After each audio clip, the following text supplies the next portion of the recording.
madaxweynaha Jamhuuriyadda Somaliland Mudane Cabdiraxmaan Maxamed Cabdilaahi Ciro ayaa la sheegay inuu isku shaandhayn buuxda ku sameynayo golihiisa xukuumadda.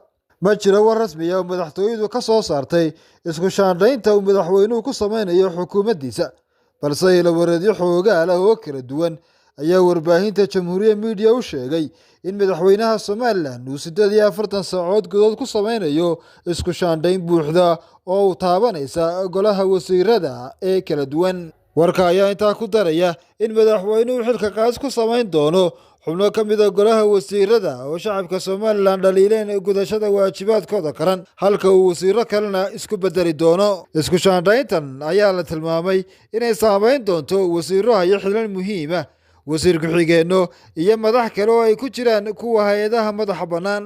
Isku shaandhayntan oo noqonaysa tii ugu horreysay ee uu madaxweynuhu sameynayo ayaa la filayaa inay wax ka beddesho aragtida shacabka Somaliland qaarkood ka qabaan xukuumadda madaxweyne Ciro.